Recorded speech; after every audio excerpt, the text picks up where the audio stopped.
Hello, welcome back to my channel. So today's video, I'm actually going to talk about a TV show that I've been watching. So I've been watching Heartstopper on Netflix. It's based on the comic Heartstopper. Uh, Started as a webcomic. It's by Alice Oseman. So yeah, Heartstopper by Alice Oseman. Started as a webcomic. She then decided to get into self-publishing it. She published a little bit. She published through Kickstarter. Um, and then she got picked up by, I think it was Hachette Press. Yeah, Hachette Children's Group, actually. Hachette Press.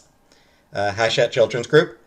Picked up the rights to publish the full thing. For the graphic novels, so far there are four volumes covering 6 chapters.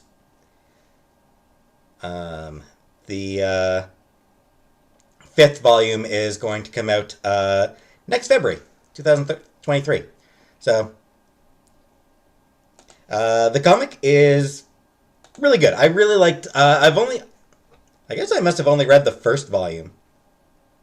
Maybe the second? I don't remember. I know I read the first volume of it. Maybe the second. I don't remember if I read the second volume. I feel like I did. Pretty sure I did. But it was a while ago, so I don't really remember. I honestly don't remember if I read it online or if I got what had been available through the Kickstarter at that point, or I honestly don't remember. And I don't remember much about the comic either, to be honest. But I do remember thinking that it was really cute, really well drawn, and really well written. And like just a very sweet story. And I watched the first 3 episodes of the Netflix series so far. And again, it's really good, really cute, and really sweet. So it is a very British comic and show. It's about a couple guys at an all boys school.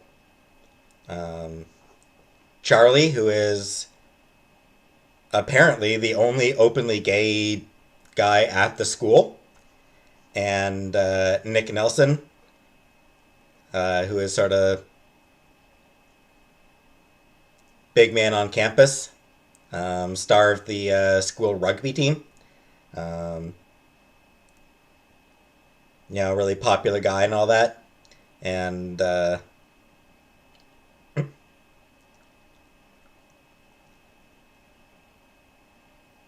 yeah, so they meet, and they meet because they're in the same class. They sit together in the same class. And they talk and they become friends. And Charlie has a huge crush on Nick. And Nick thinks he's straight, but he gets a crush on Charlie as well. So, yeah, the story is all about those two sort of coming together as a couple, and some of their struggles as a couple. And yeah, it's just like it's a really good, cute, well told teen romance comic. Gay teen romance, specifically. And as an aside, Charlie's friend group also includes a trans girl who had apparently, you know, who seems to have fairly recently started transitioning. Um, so she used to go to the boys' school, which is how she became friends with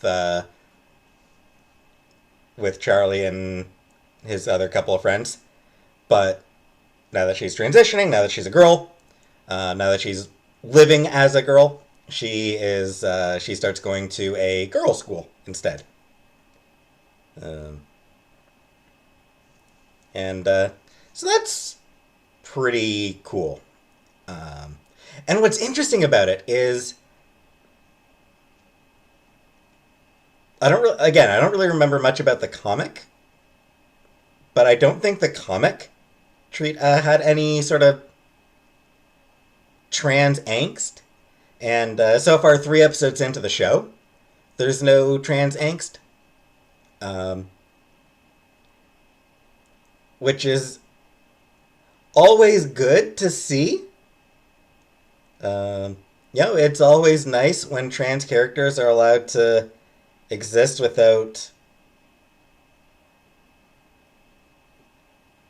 you know, without being victims of transphobia and all that. When it's just a thing that is part of who they are.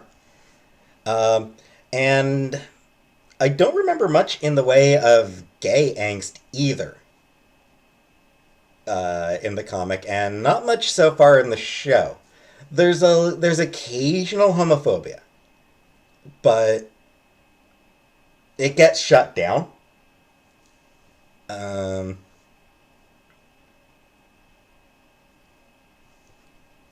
One thing I should mention, just as a bit of a content warning regarding it, is there is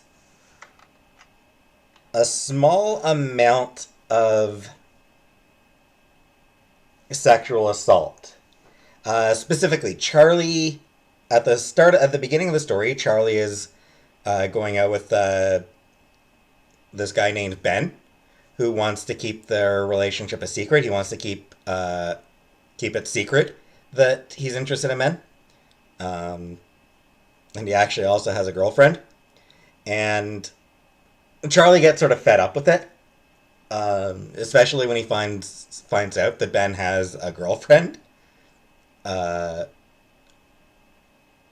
and he just sort of gets tired of Ben treating him as a secret and treating him as just sort of like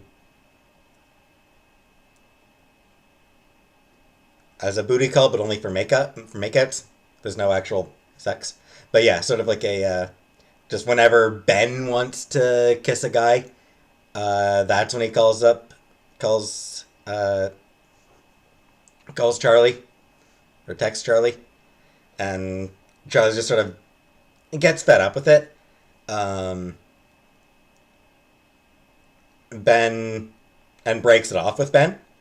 Ben doesn't take it well, and uh, sort of corners him briefly, and sort of tries to force Charlie to make out with him. Um, and then Nick comes to Charlie's rescue. So yeah, there is that brief moment of sexual assault. Um,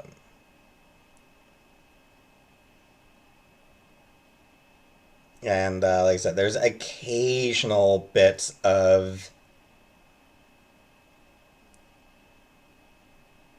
sort of teen boy homophobia. Yeah, it's like, oh, we don't mean anything by it. It's just, we're just joking around, that type of thing. Um,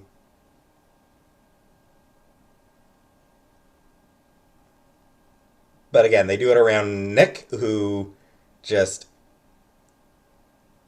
calls them out on their bullshit and just says, I don't want to be your friend anymore. Uh, so that's nice. And aside from that, I mean, like I said, there's not really that much in the way of gay angst. There's teen angst. Um, angsting about crushing on someone and you're not sure if they, and you're pretty sure they don't crush you back. And there's, Nick does have a little bit of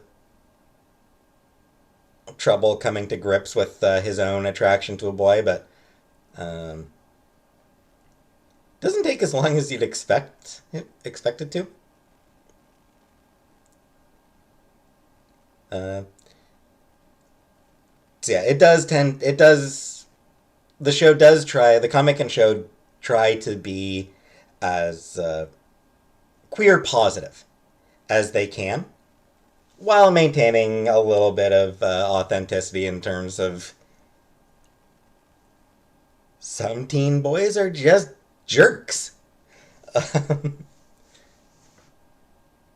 But like Charlie joins the Nick convinces early on. Nick convinces Charlie to join the rugby team, and Charlie's not a particularly big guy. He's pretty scrawny, and some of the other kids, some of the other people on the team, sort of question his presence because of his size, but no one on the team seems to have any issue with the fact that he's gay, and none of them have a problem changing in front of him or anything like that, and they accept him fairly quickly. They welcome him onto the team fairly quickly. So again, it's trying to be positive. It's not going the route of, if you're gay, your life is going to be an endless parade of hostility. It tries to be positive, and it succeeds. So I do like that. Um, there's definitely a need for those types of stories, and I mean there's plenty of them out there. But Heartstopper, has sort of just come out, so it's a big example right now. Uh, for the show, the performances are all really good. Um, I really like Charlie's sister. Um,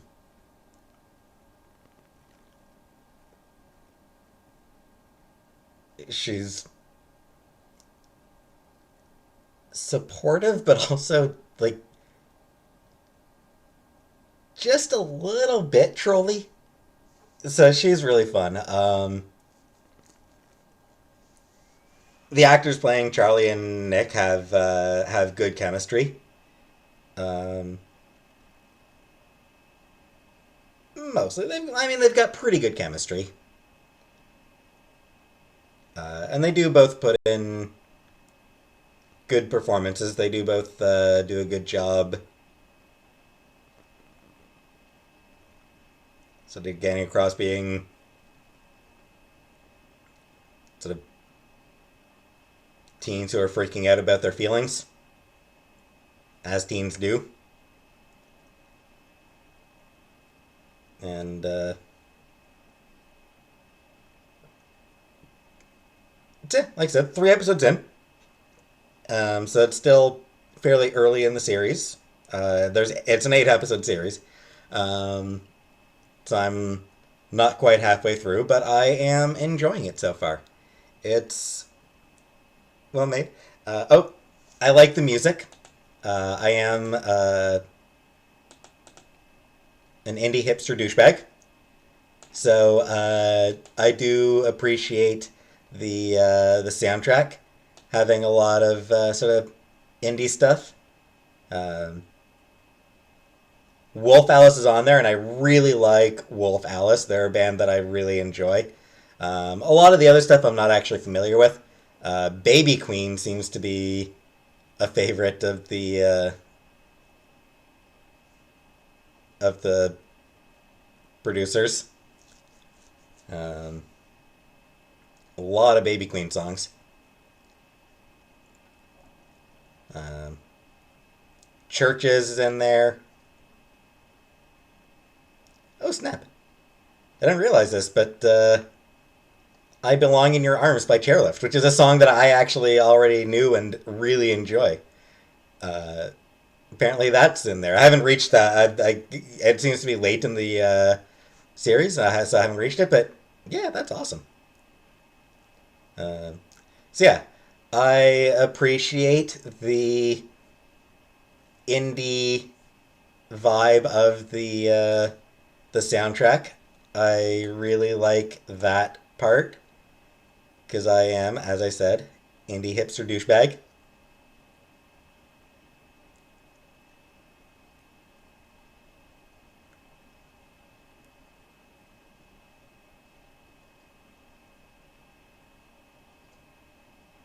And yeah, I like having that.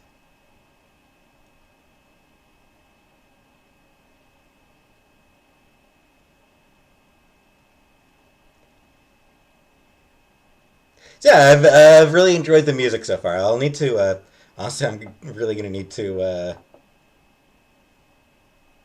I'll probably need to like download the soundtrack or something because there's a lot of good songs on there so far, and I like indie stuff.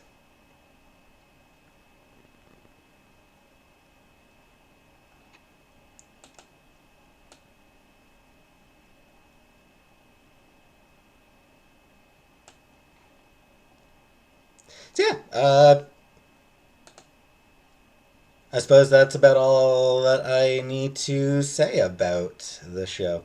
Oh, one thing I will mention: there's occasional sort of like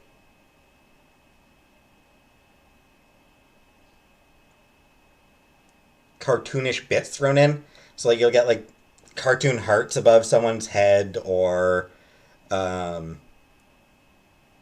at one point Nick and Charlie are watching TV together, and Charlie sort of dozed off, and Nick keeps moving to like grab his hand, but doesn't, and every time his hand gets close, there's like some fireworks. Um, so just little bits of cartoonishness there. Not entirely sure how I feel about that part, to be honest.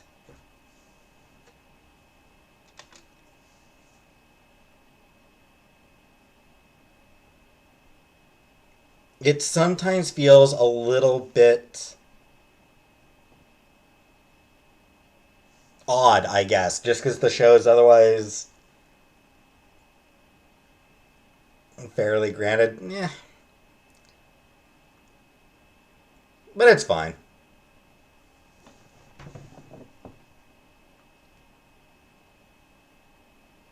I guess because it's not I guess because it's not really a comedic show. Um, I mean, there is some comedy, but it is mostly a drama. So like, I suppose I associate,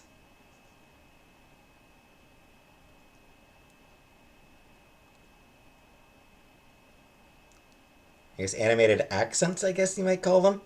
I guess I associate that sort of thing more with more comedic stuff. It just feels like it's able to get away with that sort of thing better than a drama can.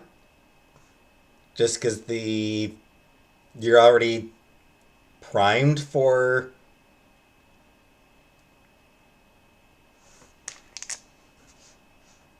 things to be a little bit sillier, and having animated stuff does add a sillier vibe.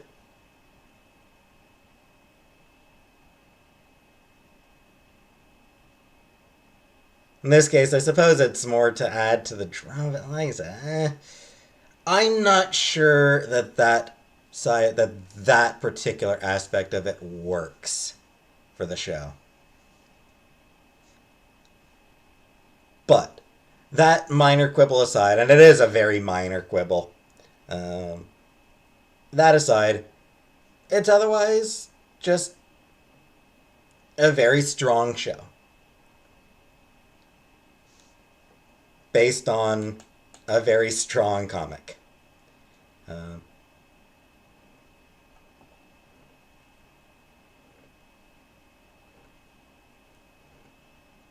and I should really reread it and try to catch up on the rest of it. But I got a lot of other stuff to read, so I don't know if I will. But regardless, I definitely recommend Heartstopper as a read, and yeah, it's good for a watch as well. Good show and good comic, and that's all I got for now.